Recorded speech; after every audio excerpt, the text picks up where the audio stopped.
All right, chat. Let's start off, by the way, with this. That is crazy. Oh, I have these out of order. Sorry. So, Expedition 33, right? Incredible. Absolutely incredible. There is the first E33 like is already on its way from China, and it's through the announcement of the remake of Legend of Sword and Fairy 4. Let's look at this. And also, some people were yelling on Twitter that it's like, oh, it's just a JRPG ripoff, but we have one here, or it's just a JRPG. We have a comparison here.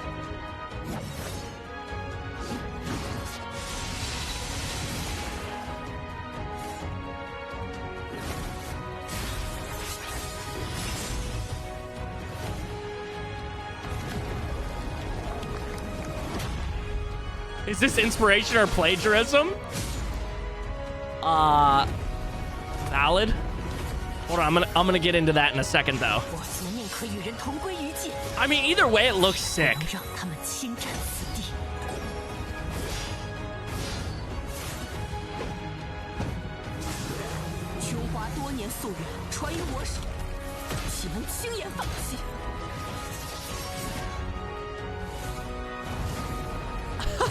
Is that just twink-pilled Verso right there? I need to see Chinese Gustav. That actually might have been Chinese Gustav, not Verso, actually. So yeah, dude. Now, here's the thing. One, this is cool, right? The thing that made Expedition 33 so incredible. Two things. The thing that made Expedition 33 so incredible is, like, yeah, the combat was, like, good and cool, and it took a bunch of inspiration from a bunch of different games. But the story is what made it incredible. Like, that's what... like, the combat and the world itself probably made the game just off the rip like a 7 out of 10, right? But the story is what really took it up another notch and made it, like, you know, like a 9, 9.5, maybe even some people 10 out of 10, right? So this is cool. Hope it's sick. If they have a English sub or dub version of this, I would totally be down to check it out. But here's the other thing that comes with this. Is Expedition 33, and some of these people are saying, like, just call it a turn-based RPG, Jesus fucking Christ. Bro's never played another JRPG. The UI is Trails. So, here's the thing. Yes, Expedition 33 didn't do anything new. They kind of just reused a bunch of ideas from a bunch of different games.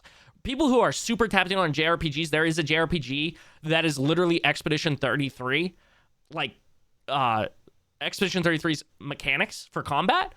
But it wasn't, like, as big as Expedition 33. I forget the name of it. But that's valid. I think the thing, and we have another video clip here, is this is just so clearly Chinese version of Expedition 33. Like, I get what they're saying. Like, yeah, it's a JRPG, technically, and, like, that's just what it is. But I think this company is literally trying to copy Expedition 33.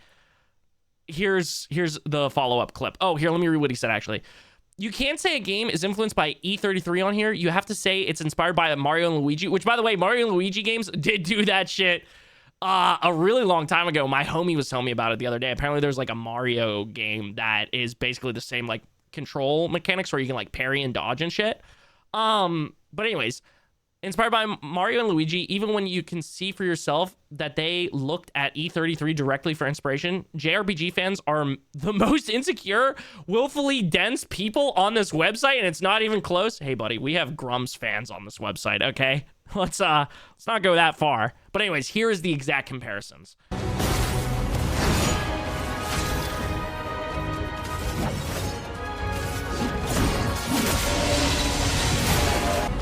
I mean, come on, dude. Literally the same shit, bro. Similar weapon trail? Yup. Similar battle intro? Yup. Visible boss health and stamina bar. Not a JRPG stable to make it visible. Both you guys are inspired by Persona 5, but Persona 5 does not display turn order, and it is usually displayed on the right side in other famous JRPGs. The Sword and Fairy 4 remake is mostly unrecognizable to the original that had a different look. Oh yeah, wait, that's actually crazy. This is the UI of the original game. You selected actions by clicking on the desired orb. Oh, shit. What is it more directly influenced by? Yeah, I mean, I get what both sides are saying. I mean, this is cool, dude. I don't know if there's anything wrong with this at all. You know what I'm saying? I don't know if there's anything particularly wrong with this. I mean, taking inspiration, shit. Obviously, companies are going to be doing this a lot now with the success of Expedition 33. I think for some of these bigger companies, it'll probably miss the mark for them. Like, literally, it'll fly past their heads. Why Expedition 33 was so incredible is, again, the writing, the story, all of that. Like, you can't just steal their combat style and be like, oh, yep, we're fucking right up there with Expedition 33. It's like, no, dude, sorry, buddy, you actually have to be good at writing games and actually care about the games and put a bunch of effort into them instead of just dumping hundreds of millions of dollars into them. But either way, kind of crazy, dude. Kind of freaking crazy. Here, let me catch up with chat, actually. Sorry, I didn't mean to ignore you guys. I just wanted to get through that really quickly. I need to get my collection as big as yours. Dude, fair, bro. Fair. I haven't been collecting that many vinyl, by the way, because they are so pricey. I've only been copying older ones that I find at like thrift stores or antique stores that have like crazy deals. Last night I bought a set of 6 plastic tree posters with like 2 or 3 of them being signed. Ooh, hell yeah, dude. I call bullshit. I played Persona 5 and Expedition 33. Menus feel nothing alike. Yeah, no, that's fair, dude. I mean, from the little bit that I played at Persona 5, I get what like JRPG fans are saying. Like, they're very similar, right? They're very similar. But I think it's pretty clear that this one in particular is taking huge inspiration from Expedition 33, not just the JRPG genre in general. Yeah. Dude, can I copy your homework? Yeah, just change it up a bit so it doesn't look obvious. You copied the homework? Yeah, literally. And of course it's from China. Yeah, dude, that's the interesting thing. I was watching the Black Hokage talk about this a little bit. I don't know if I watched the clips or if I was just listening to him talk. Maybe when I was driving. Maybe I was just listening to one of his videos.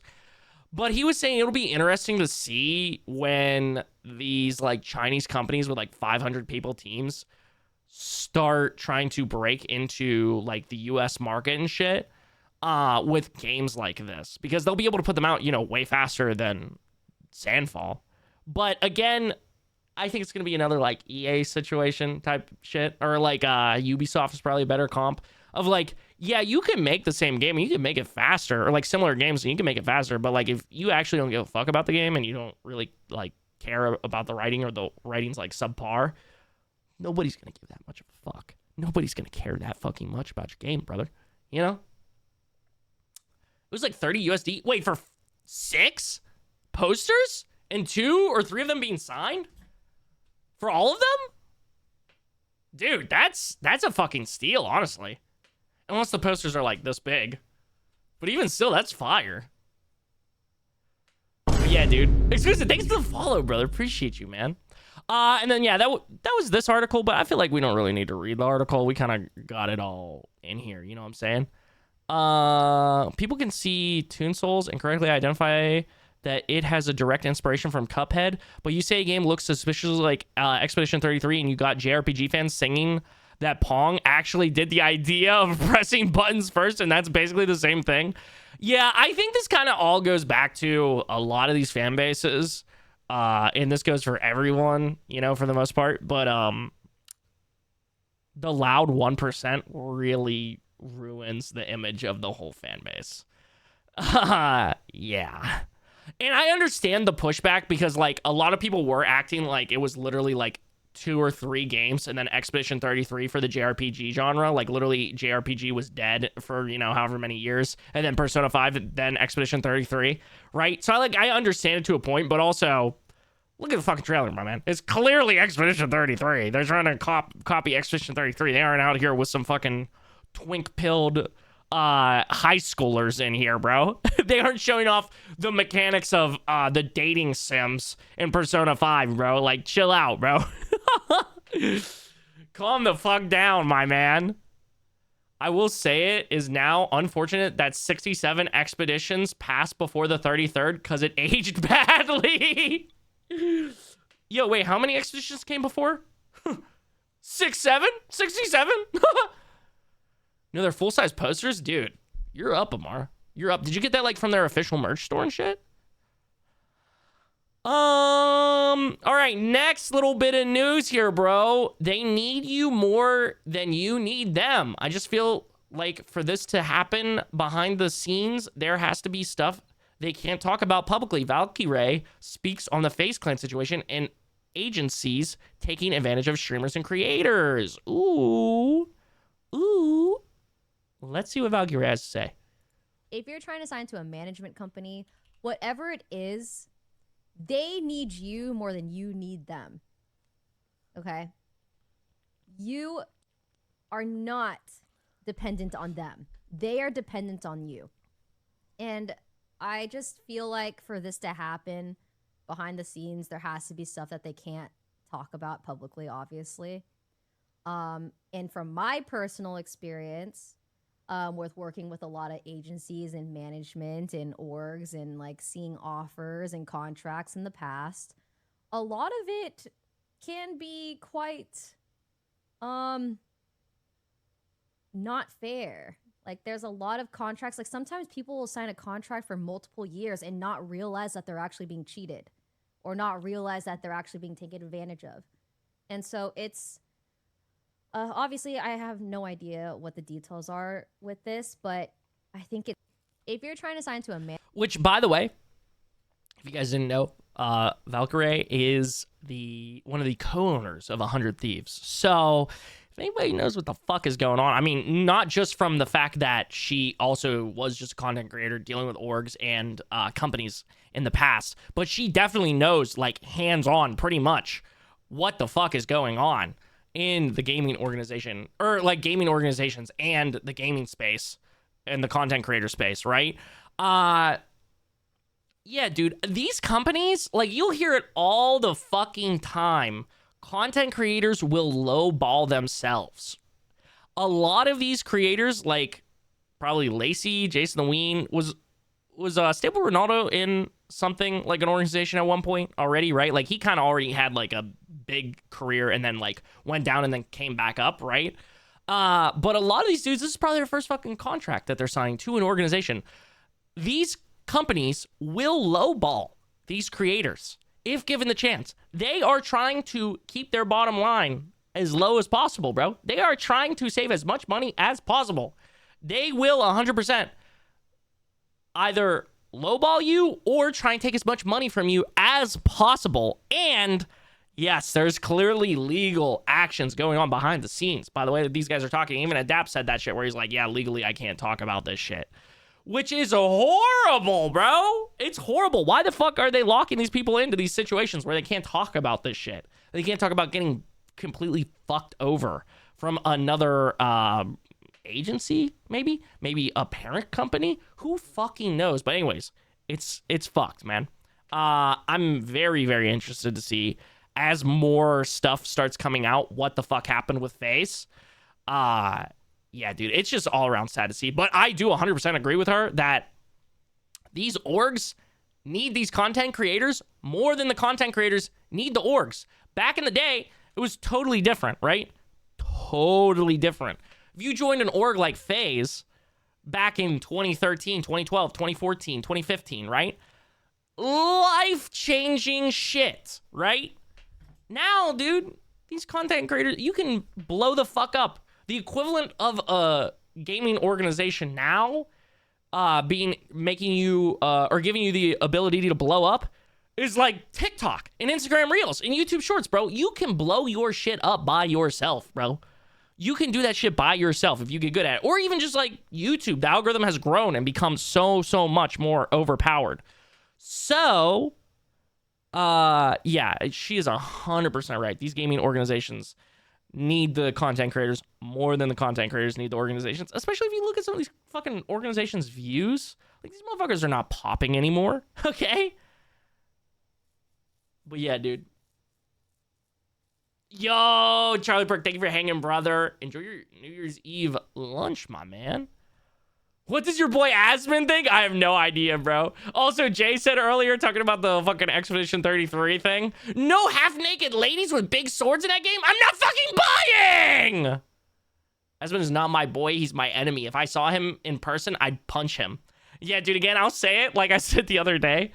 Somebody commented on one of my Instagram reels, and they're like, oh, you're using Asmongold's name? You're throwing Asmongold's name out there because you want to gain clout. And I was like, no.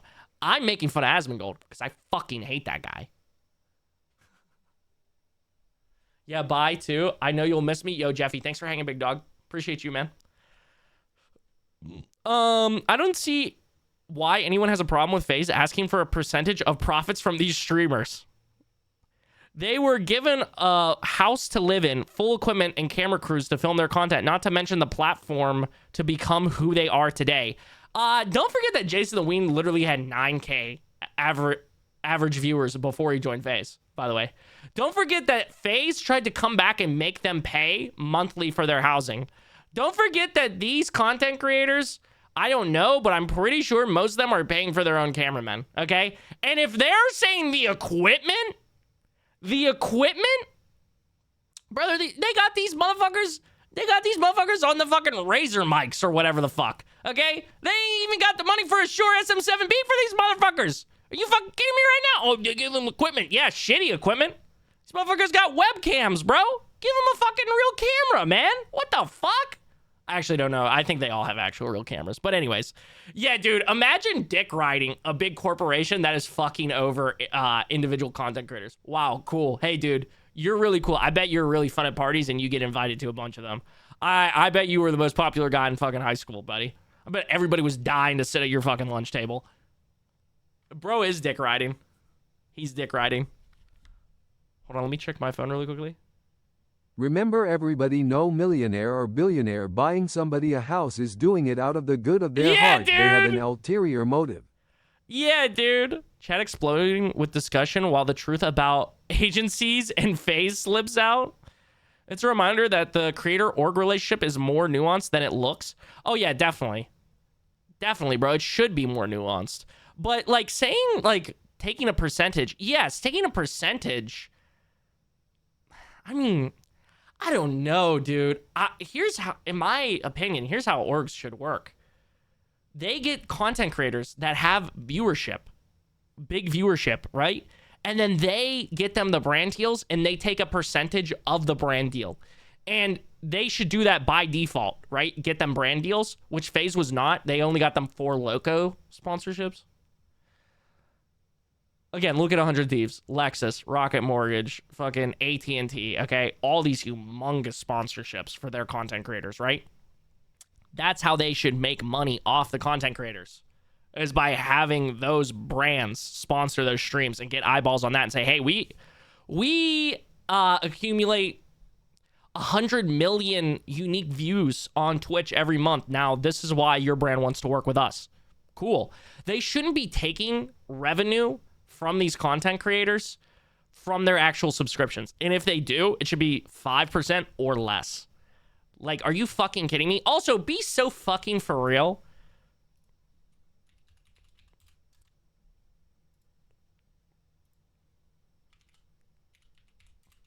Be so fucking for real, bro. FaZe Clan. Let's look at this fucking YouTube channel. By the way, loss of subscribers every fucking month. Viewership. How much new viewership was FaZe Clan garnering these dudes? Your fucking channel's getting fucking under 1 million views monthly, my man.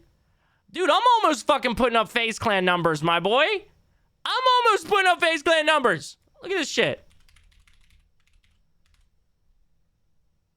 How much do they have here? 368,000. Here, this is my YouTube channel. 190K views. Hey, let me recruit fucking Stable Ronaldo into my circle so that I can help him grow with my brand. Anyways, this guy's respectfully, you're a fucking dick rider, okay? Fuck off.